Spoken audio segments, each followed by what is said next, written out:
क्या करें? कुलदीप सेंगर इनसे प्रोफेसर साहब से कहो कि कुलदीप सेंगर भी सनातनी है, वो भी जय श्री राम बोलता है, वो भी सनातनी है, जय श्री राम बोलता है वो भी। अब मैं नाम लूं?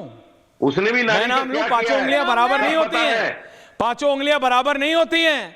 नाम लूं? मैं नाम लूं? के तर्जमान मैं नाम लूं? आप प्रोफेसर पार्लियामेंट अटैक वाले के नाम लूं? लीजिए ना, तो भागते फिरोगे यहां से। ये अपना बाबर प्रेम बंद करो, लीजिए ये अपना बाबर प्रेम बंद करो। बाबर प्रेम से कोई फायदा नहीं है। और बोलिए भैया अनुराग भदौरिया, समझिए रशीदी जी, बाबर बाबर बाबर बाबर बाबर बाबर बाबर तुम भी चिल्ला रहे हो। जो आपको बाबर के नाम से दौरा पड़ता है, दिस इज कॉल्ड बाबर दौरा। एक था बाबर नामा जो आपको पड़ता है, दिस इज बाबर दौरा।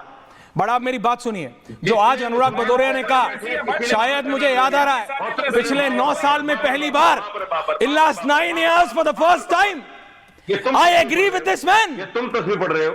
मैं एग्री करता हूं अनुराग भदौरिया से, मैं सहमत हूं अनुराग भदौरिया से जब वो ये कहते हैं कि अगर कोई इस तरह की हरकत करता है तो इट्स अ क्राइम। जो अंसार रजा भी नहीं बोल पाए, जो साजिश रची थी, तो कह रहा क्या हो गया? पढ़ने चाहिए, पढ़ना चाहिए, मंदिर में जाके नमाज पढ़ो और बोलो सही है। देखिए इस सेक्युलरिज्म के नाम, ये वो लोग हैं जो ये वही अमन की आशा वाला ग्रुप है, ये वही अमन की आशा वाला ग्रुप है, ये वही अमन की आशा वाला ग्रुप है, ये वही लुटेंस मीडिया में बड़े बड़े क्लबों में बैठने वाला ग्रुप है जो कहता है मंदिर में जाके नमाज पढ़ो लेकिन मस्जिद में जाके पूजा मत करो। रोहित सुन रहे हो? आचार्य जी, ये वही ग्रुप है। अनुराग दादा आ रहा हूं, लेकिन ये वही ग्रुप है रोहित जो कहता है मंदिर में तो नमाज पढ़ो लेकिन मस्जिद में जाके हनुमान चालीसा मत पढ़ो। For a change Anurag Bhadauria is right जब वो ये कहते हैं कि भैया गलत है, क्राइम है। रोहित और साजिद, रोहित और सरवर साहब, रोहित, साजिद, रशीदी और सरवर, देखिए कौन रास्ते में आ गया? आज समाजवादी पार्टी के अधिकृत अनुराग भदौरिया आगे बीजेपी के रास्ते पे। देखिए एक तरफा बात कर ली, हिंदू वोट चाहिए इनको भी। मौलाना अनुराग भदौरिया ऑल्सो ऑन एयर। अनुराग भदौरिया, रोहित, चुप रहिए। साजिद रशीदी, जिस प्रकार की भाषा आपने आदरणीय डिंपल जी के प्रति यूज किया था, हम रहते ना तो वही आपको समझाते। चुप रहिए, सुनिए, पहले गरिमा मेंटेन कीजिए। सुनिए, आज मैं बड़ा खुश हूं, समाजवादी पार्टी के अधिकृत प्रतिनिधि ने बात नहीं करता, अयोध्या में हुए विभत्स हृदय विदारक समाज विरोधी घटना की निंदा की है।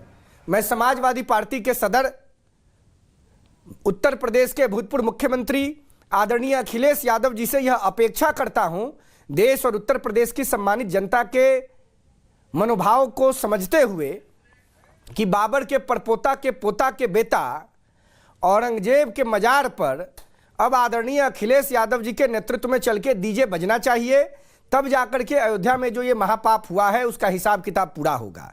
आज समाजवादी पार्टी ने बड़ा हृदय दिखाते हुए भारतीय सनातन संस्कृति और भारतीय ऋषि कृषि परंपरा के संरक्षण के संदर्भ में जो अधिकृत बयान दिया है, यह स्वागत योग्य बयान है।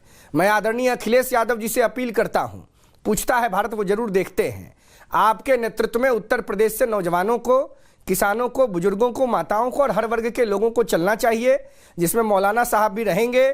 और औरंगजेब जो बाबर के परपोता के पोता का बेटा था, जिसने देश की संस्कृति को बहुत नुकसान किया, उसके मजार पर डीजे बजना चाहिए, तब जाकर के हिसाब किताब बराबर होगा। देश कहाँ जा रहा है? कांग्रेस पार्टी क्या कराना चाहती है? विपक्ष में बैठे लोग क्या कराना चाहते हैं? आखिर ये हो क्या रहा है? उत्तर प्रदेश जो प्रभु राम का जन्मभूमि है, अयोध्या में जहां प्रभु राम का भव्य मंदिर बन गया, उसके काउंटर में बंगाल में ममता बानो के नेतृत्व में, उनके निष्कासित, निलंबित, संरक्षित विधायक के नेतृत्व में बाबरी मस्जिद बनाया जा रहा है। निलंबित, निष्कासित, संरक्षित, मतलब ममता बनर्जी ने दुनिया को दिखाने के लिए निकाल दिया और पीछे से पुलिस के माध्यम से संरक्षण कर रही हैं। ऐसी ममता बानो के नेतृत्व में जहां देश में धर्मयुद्ध कराने का षड्यंत्र रचा जा रहा है, वैसी परिस्थिति में अयोध्या में जो घटना घटी है, मैं इसको संसद में जो घटना घटी थी आतंकवादियों के द्वारा, उससे जोड़ करके उसी लेवल की घटना के रूप में देख रहा हूं। नहीं, मैं ये कह रहा हूं, एक मिनट के लिए मान भी लीजिए, मैं कह रहा हूं चलिए अभी इसकी इन्वेस्टिगेशन होगी, एक मिनट के लिए मैं ये मानूं आचार्य जी और फिर अनुराग भदौरिया कि उस आदमी को जो कहा अंसार साहब ने मेंटली डिस्टर्ब्ड है, मुझे जाना है। नहीं आ रहा हूं। आपको कहां जाना होता है? आप 365 दिन 24/7 आपको जाना होता है। 10 सेकंड दे दो। आप ऐसे ग्लोब ट्रॉटर आदमी हैं, कहां घूम रहे हैं आप एजेंडा चलाओ, मुझे 10 सेकंड। नहीं एजेंडा आप, मैं नहीं, आप चला रहे हो। आज मुझे 10 सेकंड दे दो। जिस दिन आपकी तारीफ कर दो उस दिन भी आपको समझ नहीं आता है। अनुराग भदौरिया, एक सेकंड दे रहा हूं आपको, 40 सेकंड दे रहा हूं, but listen to this. 10 second दे दो। अपनी बात के बाद आ रहा हूं। 1 मिनट के लिए मान लीजिए कि ये आदमी गलती से आया हो, 1 मिनट के लिए मान लीजिए कि ये आदमी जो भी है, ये आदमी गलती से आ गया, ठीक है, आ गया। इन्वेस्टिगेशन होगी, सबको रखिएगा मुझे, इन्वेस्टिगेशन होगी, पता लग जाएगा वो आदमी गलती से आया, ओके ठीक है। लेकिन फिर भी लेफ्ट में रोक लेना तो। ये जो कॉन्सेप्ट है साजिद रशीदी का, अनुराग भदौरिया, कि नहीं मस्जिद में मतलब मंदिर में नमाज पढ़ना गलत नहीं है, मंदिर में नमाज पढ़ना है तो क्या गलत हो गया? सही है, पढ़ो। ये और भड़काता है लोगों को। हो सकता है इस आदमी ने गलती से कर दिया हो सकता है इस आदमी का मानसिक संतुलन सच में खराब हो, अभी पता लगेगा। लेकिन ऐसे रशीदी जैसे लोग भड़काएंगे, नहीं होना चाहिए, नहीं क्या गलत है? मेरी प्रॉब्लम इनसे ज्यादा हो रही है अब। अनुराग भदौरिया, अब मैं बोलूं? जी अब मैं बोलूं? बोलिए। देखिए, मैंने आपको पहले बोला ऐश्वर्या जी, आपने जो शुरुआत की है वो इस देश के लिए ठीक नहीं है, क्योंकि इस देश का जो मुसलमान भाई है हमारे, उनके आदर्श मुगल नहीं है, लेकिन आप लोग जबरदस्ती उनका आदर्श बनाना चाहती है भारतीय जनता पार्टी, जिससे कि उनकी राजनीतिक रोटी सिकती रहे।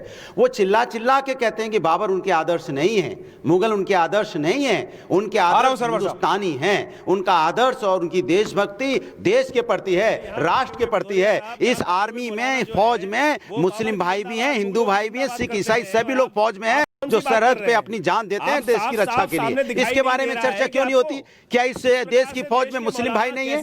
क्या इस देश की फौज में हिंदू भाई या सिख भाई, यहाँ पे क्रिश्चियन भाई नहीं है? सवाल यह है कि आप राष्ट्र के अंदर में सभी का इस देश। अनुराग भदौरिया, हो गया आपका, जहां जाना जाओ, सुन लिया आपकी मंदिर अपनी जगह। इस देश में आनंद दादा, शायद ही कोई ऐसा, सरवर साहब, शायद ही कोई ऐसा, अब इनका प्रवचन बंद कराइए। अरे करा दिया सबका प्रवचन बंद। एक सेकंड रशीदी जी, शायद ही कोई ऐसा जिला होगा, शहर होगा, जहां कई जगह तो ऐसा है पश्चिम में, यार सुनना भी सीखिए। मंदिर तोड़ के मस्जिद बनाई नहीं, सुप्रीम कोर्ट ने क्लीन चिट दे दी बाबर को। सुप्रीम कोर्ट ने बाबर को क्लीन चिट दे दी, आप वही बाबर चिल्ला रहे हो। यही तो बाबर का सुप्रीम कोर्ट ने कह दिया मंदिर तोड़ के मस्जिद बनी। बाबर कौन था यार? बाबर था कौन? जितना मैं जानता हूं भारत के हिंदुस्तानियों, भारत के मुसलमानों का बाबर से ना कोई मतलब था, ना है, ना कभी होगा। लेकिन मैं एक पॉइंट पे आ रहा हूं, आचार्य जी आ रहा हूं, रोहित एक सेकंड आ रहा हूं। सरवर साहब, कई ऐसे जिले हैं, कई ऐसे सिटीज हैं, शहर हैं, जहां मंदिर, मस्जिद, गुरुद्वारा, गिरजाघर दीवार से दीवार लगी हुई है। मेरे को इसमें कोई प्रॉब्लम नहीं है, और ना किसी असली सेकुलर को होगी, उन फेक सेकुलरों को हो सकती है।